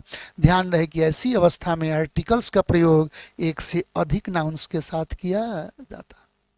ध्यान दें, इसी टॉपिक को यहां कह रहा है कि the principal and the trustee of the college have. देखिए यहां भी दी लगा, इसमें भी दी लगा, यानी प्रिंसिपल कोई अलग है और ट्रस्टी कोई और है। अब इस स्थिति में दोनों मिलकर प्लूरल हो गए तो वर्ब भी प्लूरल, हैव परफॉर्म्ड, तो ज्वाइंट इनका पर्सनल प्रोनाउन क्या हो गया, तो दे ग्रुप हो गया, देयर ड्यूटी ऑनेस्टली। आशा करते हैं अब आपका कॉन्सेप्ट क्लियर है। नेक्स्ट बात करते हैं। ध्यान दीजिए कि यदि कोई दो चीज एंड से जुड़ा हो और उस एंड में ईच इवरी का कनेक्शन हो, each boy and each girl, each pen and each pencil, every pen and every pencil, तो ऐसी स्थिति में भी ईच इवरी आदि से यदि एंड का कनेक्शन मिले तो भी उसका फॉर्मेट सिंगुलर माना जाता। और जब सिंगुलर माना जाता तो उसके लिए फिर ही, सी या इट ग्रुप का प्रयोग किया जाता। यदि कहीं दो सिंगुलर नाउन आपस में एंड से जुड़ा और एंड से जुड़ने के बावजूद वो ईच इवरी को कंटेन किया रहे, ध्यान दें, तो ऐसी स्थिति में उन्हें सिंगुलर ही फॉर्मेट, वर्ब भी सिंगुलर दिया जाता और प्रोनाउन भी singular, he, she, it group का प्रयोग किया जाता। ध्यान दें, कह रहा है क्या, कि if two singular nouns joined by and are preceded by each or every, we use personal pronoun in singular form for them, he, she, it group. ध्यान दिया जाए, कह रहा है कि every teacher and every student, and से जुड़ा तो, लेकिन इधर भी इवरी है, इधर भी इवरी है, मतलब ये इवरी से जुड़ा हुआ, तो अब एंड से जुड़ने के बावजूद वर्ब भी कैसा हुआ, तो singular. Every teacher and every student was doing, अब यहाँ प्रोनाउन क्या आया, तो हीज का प्रयोग किया गया, क्योंकि अभी अभी बोले हैं कि ऐसी स्थिति में ही, सी, इट ग्रुप का प्रयोग किया जाता। तो every teacher and every student was doing his duty honestly. ध्यान दिया जाए, नेक्स्ट बात कर रहे हैं, ये अभी कॉन्सेप्ट आपका क्लियर होगा। ईच इवरी इधर नीदर, यानी ईच इवरी से अगर दो पार्ट एंड से जुड़े तो भी सिंगुलर रहेगा, वर्ब भी सिंगुलर, प्रोनाउन भी सिंगुलर, ही, सी, इट। आप सभी एक बात और पढ़े हैं कलेक्टिव नाउन के बारे में। याद करें, कलेक्टिव नाउन्स हमने जूरी का नाम लिया था, कमेटी का नाम लिया था, गवर्नमेंट का नाम लिया था, हमने फैमिली का नाम लिया था, टीम का नाम लिया था, ऑर्केस्ट्रा का नाम लिया था। याद करें, हमने चर्चा किया था, और एक चर्चा इसमें किया था नाउन चैप्टर में कि ये जब अपने होल कलेक्शन के रूप में, यूनिट के रूप में आ जाए, या ऑर्गेनाइजेशन का बात कहें, जिस रूप में कहें, अपने यूनिट के रूप में आ जाए, तब ये तो सिंगुलर होते। और जब इनसे इनके सदस्यों का इंडिविजुअलिटी की, वो दो इंडिविजुअल्स की चर्चा हो, तो इन्हें नाउन्स ऑफ मल्टीट्यूड माना जाता और ये प्लूरल हो जाते। जूरी इज भी सही है, जूरी आर भी सही है, फैमिली वॉज भी सही है, फैमिली वर भी सही है, इज भी सही है, आर भी सही, हैज भी सही, हैव भी सही। लेकिन कब, जब फैमिली एज ए यूनिट रहे तो सिंगुलर, अब फैमिली का मतलब फैमिली के सदस्य हो गए तो मल्टीट्यूड हो जाता, प्लूरल। नाउन चैप्टर में आप ये बात पढ़ें। अब थोड़ा सा विचार कीजिएगा, आपने जो देखा, जूरी के बारे में देखा, आपने जूरी के बारे में देखा, आपने फैमिली के बारे में देखा, आपने टीम के बारे में देखा, बहुत सारा चीज आपने देखा है नाउन चैप्टर में। याद रखा जाए कि जब ये कलेक्टिव नाउन के रूप में रहें, यानी as a whole, as a whole, तो ये सिंगुलर होते। तो सिंगुलर होंगे तो ऑलरेडी ये किसी यूनिट के रूप में आएंगे, तो ईट ग्रुप ग्रहण करेंगे। क्यों? क्योंकि ये कोई ना कोई संस्था के रूप में रहेंगे। तो ऐसी स्थिति में ये ईट ग्रहण करते। लेकिन याद रखा जाए कि जब ये अपने इंडिविजुअल्स की चर्चा करेंगे तो इनको नाउन्स ऑफ मल्टीट्यूड माना जाता, इनको नाउन्स ऑफ मल्टीट्यूड माना जाता। तब ये नाउन्स ऑफ मल्टीट्यूड जब हो जाते तो कैसे हो जाते, तो प्लूरल हो जाते। तो प्लूरल हो जाएंगे तो वही ईट फिर दे ग्रुप में बदल जाएगा। जूरी ने बहुत शानदार डिसीजन लिया है। The jury has taken its decision. अभी जूरी यूनिट के रूप में है, जूरी ने अपना डिसीजन लिया है, तो the jury has taken its decision properly. लेकिन अगर कहें कि जूरी अपना अपना सीट पर चली गई, अपना अपना स्थान ग्रहण कर ली है, तो बताया जाए कि संस्था ने, यानी जजों का वो पैनल जो है, उसके सदस्यों ने ना अपना अपना स्थान ग्रहण किया।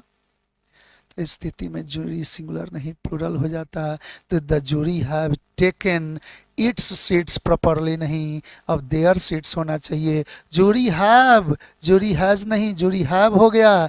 The jury have taken their seats properly, यानी जब एज ए होल यूनिट रहा तो सिंगुलर इट ग्रुप, और जब मल्टीट्यूड के रूप में हो जाए, सदस्य की चर्चा करे, तो प्लूरल और दे ग्रुप का प्रयोग किया।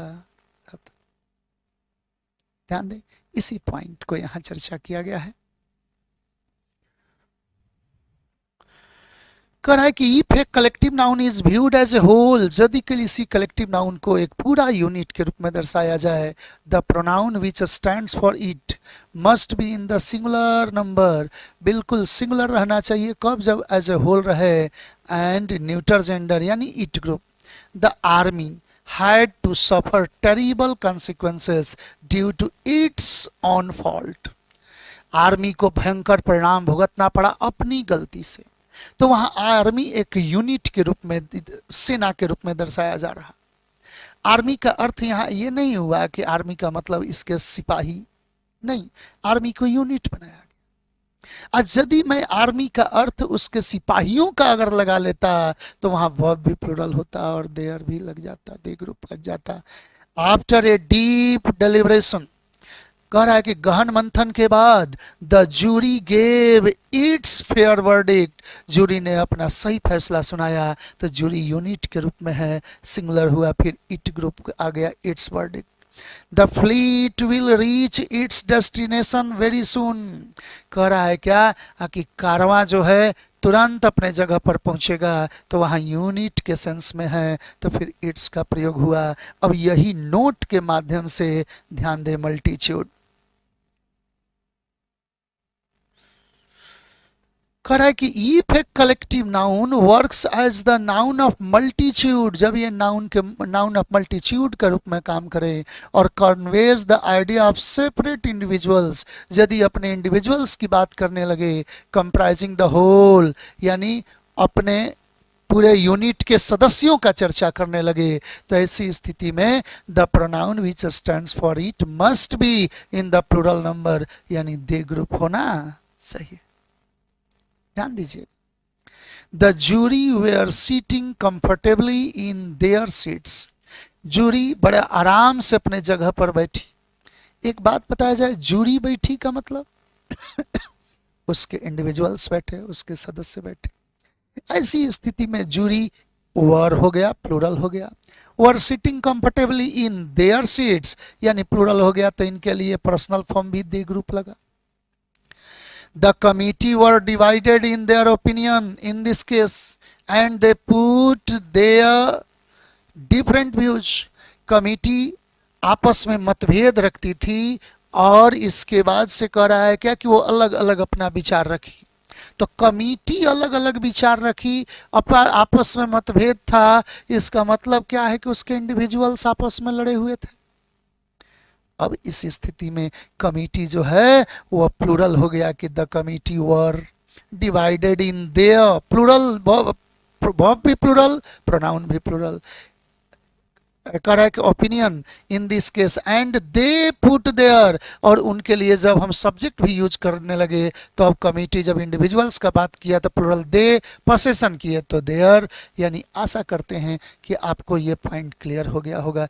As a unit, as a whole, that is singular and it group, and as a multitude it means for individuals, that is plural and they group. Next, थोड़ा सा विचार कीजिएगा, कुछ डिस्ट्रीब्यूटिव प्रोनाउंस के स्ट्रक्चर्स भी आपको एग्जाम में धोखा दे सकते, पर्सनल प्रोनाउन से टैग करके। यहां पर कुछ पॉइंट्स को एक साथ बताता हूं, ईच, एवरीवन, ईदर, नीदर।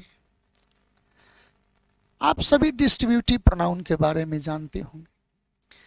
यदि डिस्ट्रीब्यूटिव प्रोनाउन, इंट्रोडक्शन में मैं बताया हूं डिस्ट्रीब्यूटिव के चर्चा में, ध्यान दें, यदि बात आ रही है कि यदि हम डिस्ट्रीब्यूटिव प्रोनाउन का चर्चा कर रहे हैं तो डिस्ट्रीब्यूटिव प्रोनाउन यदि रहे, अकेला रहे, तो इसके लिए ही ग्रुप, सी ग्रुप या इट ग्रुप का प्रयोग किया जाता। ध्यान दें, everyone has performed their task, his task, तो एवरीवन के लिए he group, his task. Each has contributed whatever they can की ही कैन या सी कैन। तो यदि कहीं ईच, एवरीवन, ईदर, नीदर अकेला रहे तो उसके लिए ही, सी, इट ग्रुप का प्रयोग किया जाएगा। ध्यान दिया जाए। अब बात आ रहा है कि यदि यही distributive each, everyone, every one, either, neither. यदि यही फॉर्मेट अपने साथ ऑफ अस ग्रहण करे, मतलब each of us, every one of us, either of us, neither of us, यदि ऑफ अस कंस्ट्रक्शन में आ जाए तो इनके लिए पर्सनल फॉर्म वी ग्रुप हो जाता है। वी, आवर, आवर्स और अस। यदि यही डिस्ट्रीब्यूटिव यानी ईच, एवरीवन, ईदर, नीदर, इनके साथ यदि ऑफ यू आ जाता है तो याद रखा जाए कि फिर यू ग्रुप में ही चला जाता। लेकिन यहां खतरा बड़ा है। यदि यही distributive each, everyone, either, neither और भी बहुत सारे हैं, अगर इनमें ऑफ देम आ जाए यानी थर्ड पर्सन या नाउन्स आ जाए, होगा तो प्लूरल ही जो भी आएगा। अब ऐसी स्थिति में इनके लिए फिर आप कुछ दूसरा नहीं केवल ही सी इट ग्रुप का प्रयोग करते हैं। यही खतरा है, संभलिएगा। ईच, एवरीवन, ईदर, नीदर अकेला रहे तब तो ही सी इट ग्रुप अभी अभी आपने देखा है। लेकिन यदि इसी ईच, एवरीवन, ईदर, नीदर में ऑफ अस आ जाए, ईच ऑफ अस, हम में से प्रत्येक आदमी ने योगदान दिया है, अपना योगदान दिया है। Each of us has contributed whatever he can कि we can, तो ईच ऑफ अस के लिए we का प्रयोग होना चाहिए। हर किसी ने अपना ड्यूटी ईमानदारी से निभाया है हम लोगों में से। Each of us has performed, अब हीज ड्यूटी नहीं आवर ड्यूटी का प्रयोग होगा। अकेला रहता कि ईच हैज परफॉर्म्ड तो his duty, each of us has performed तो our duty, each of you has performed your duty. Of us रहा तो वी ग्रुप, ऑफ यू रहा तो यू ग्रुप। थर्ड पर्सन आते ही फिर ही सी इट दे ग्रुप हो जा, ही सी इट ग्रुप हो जाता। Each of them has performed there duty नहीं बल्कि हीज और हर ड्यूटी। यही सबसे ज्यादा खतरनाक है, क्योंकि लोग यहाँ फिर दे ग्रुप समझने लगते, देम देखकर, प्लूरल देखकर, नहीं ही सी इट ग्रुप। आप चार फॉर्मेट याद रखिएगा। अकेला रहा ईच, एवरीवन, ईदर, नीदर तो ही सी इट ग्रुप का प्रयोग करेंगे। अगर डिस्ट्रीब्यूटिव के साथ ऑफ अस रहा तो वी ग्रुप का प्रयोग करेंगे। अगर डिस्ट्रीब्यूटिव के साथ ऑफ यू रहा तो यू ग्रुप का प्रयोग करेंगे। और यदि डिस्ट्रीब्यूटिव के साथ ऑफ देम या नाउन प्लूरल यानी थर्ड पर्सन रहा तो फिर सिंगुलर फॉर्मेट में लौट के आ जाएंगे, ही सी इट ग्रुप का प्रयोग किया। देखिएगा, यही चीज आपको पीडीएफ के माध्यम से दिखना होगा। कह रहा है यहां पर ये distributive pronoun each, everyone, either, neither gets personal pronoun he she it group. तो जनरल बात हम आपको ये दर्शाए थे, ध्यान दिया जाए। Each has performed his duty या हर ड्यूटी हो सकता है, क्योंकि ईच मैस्कुलिन के लिए भी आ सकता, फेमिनिन के लिए भी आ सकता। Honestly every one of them has contributed in this novel work whatever he or she can। यहां पर ही या सी आ गया। अब इसी को फॉर्मेट आगे बढ़ाकर देखना होगा। अब नोट पर जरा चलते हैं इसी का। कह रहा है कि डिस्ट्रीब्यूटिव प्रोनाउन में ऑफ अस का स्ट्रक्चर आ जाए तो we group. Each of us, हम में से प्रत्येक कोई, has decided to pay our fees regularly, तो ऐसी स्थिति में ईच ऑफ अस के लिए वी ग्रुप यानी आवर का प्रयोग हुआ। यहां अगर इसमें ऑफ यू आ गया तो फिर you group, each of you must convey your का प्रयोग किया गया। ध्यान रखा जाए, कह रहा है कि योर मैसेज क्लियरली।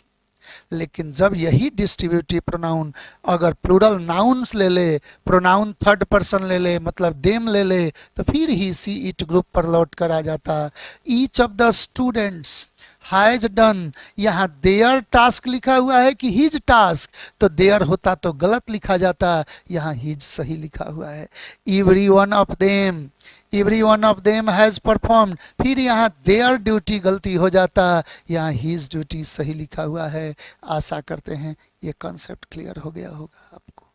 नेक्स्ट बात करते, ध्यान दीजिएगा, कुछ इंडेफिनिट प्रोनाउन से रिलेटेड भी बात देख लीजिए।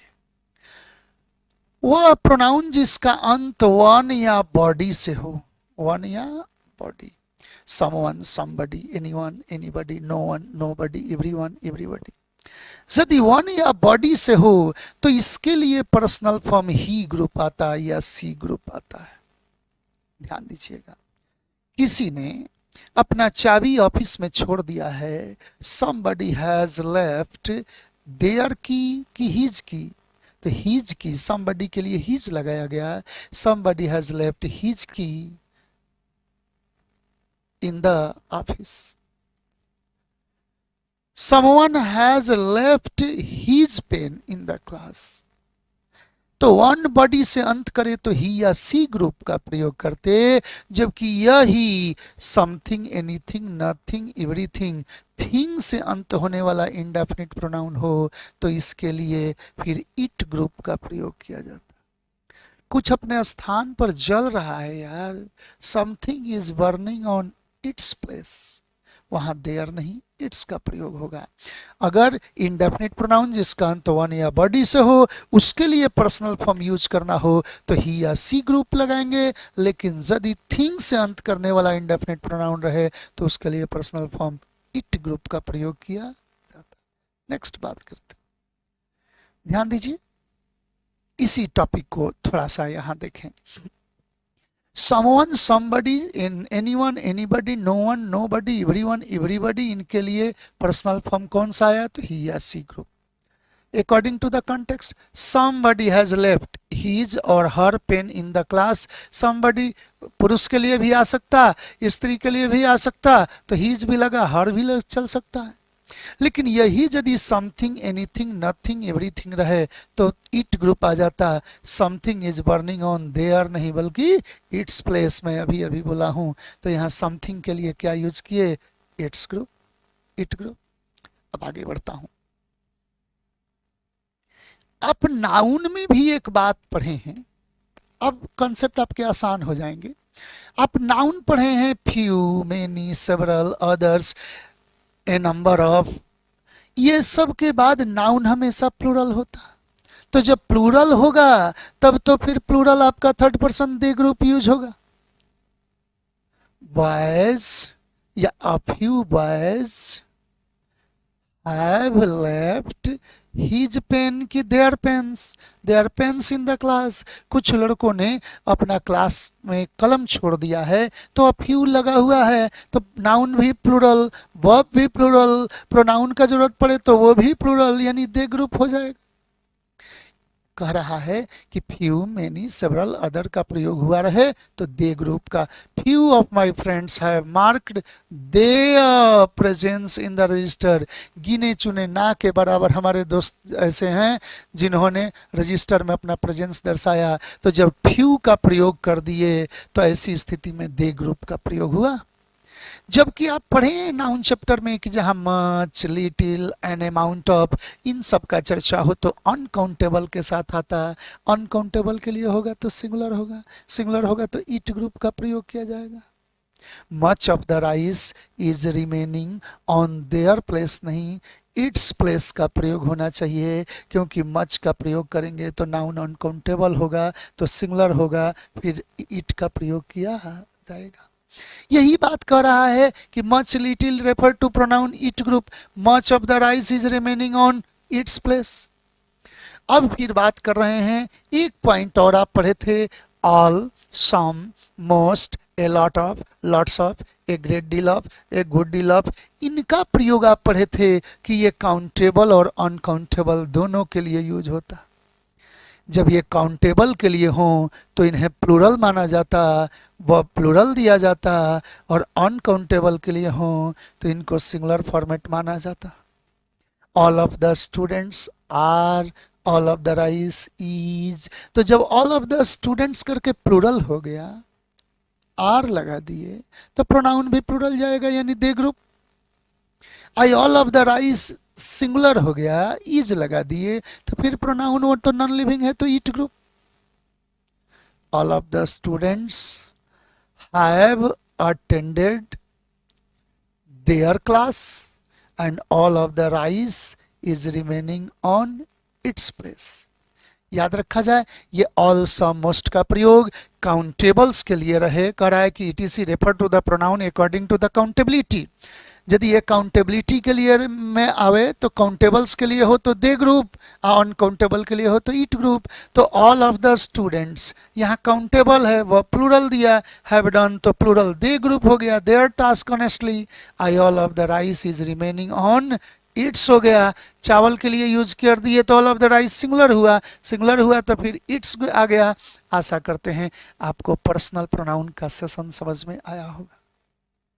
आप देख रहे हैं सुपर फाउंडेशन कोर्स, जिस किसी एग्जाम का आप तैयारी करते हो उस सब के लिए यह सुपर से ऊपर होगा, इस बात का एश्योरेंस है। जिसका बेसिक कमजोर होगा उसके लिए भी यह प्रभावी होगा, बॉटम टू टॉप आपको लीड किया जा रहा है। अब बढ़ते हैं, इससे रिलेटेड कुछ आए हुए प्रीवियस क्वेश्चंस को देख लिया जाए, ध्यान दें।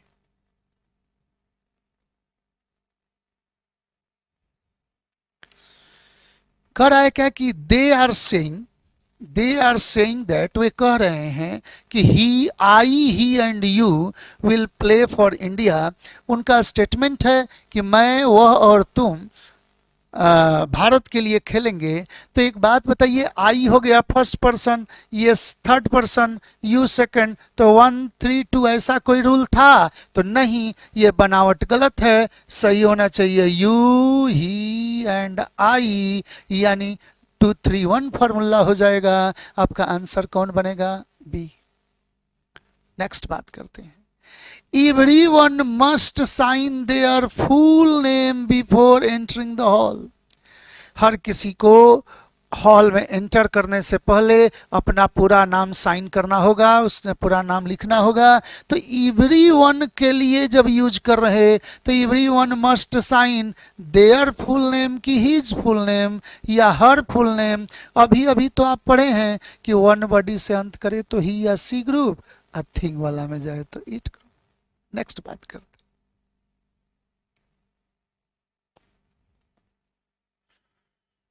ध्यान दें।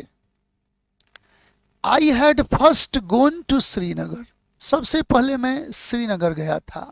विथ माइन फैमिली, माइन का प्रयोग नाउन के ठीक पहले नहीं होता। मैं आपको इंट्रोडक्शन वीडियो में भी बताया था कि माई एडजेक्टिव है, पॉसेसिव एडजेक्टिव है, और माइन प्रोनाउन है, तो नाउन के ठीक पहले माइन नहीं माई का प्रयोग होगा। इसलिए यहाँ पर माइन के जगह माई यूज करेंगे। इसका और हम चर्चा करेंगे केस चैप्टर में। केस चैप्टर जब बताऊंगा तो बखूबी इसके बारे में मैं आपको चर्चा करूंगा। Rahul and me are planning to go on a road trip to Manali next summer. Rahul और मैं प्लान कर रहा सड़क मार्ग से मनाली जाने का अगली गर्मी में। तो देखिए आर वर्ब है, वर्ब के पहले जब भी आएगा तो फर्स्ट पर्सन तो यूज किया, लेकिन नॉमिनेटिव केस आई होना चाहिए, सब्जेक्ट के रूप में मी नहीं, आई का प्रयोग किया जाएगा। आप चार्ट में भी देखे हैं और आगे केस में फिर बताया जाएगा। Option number A. We could not understand they because they are talking in Chinese.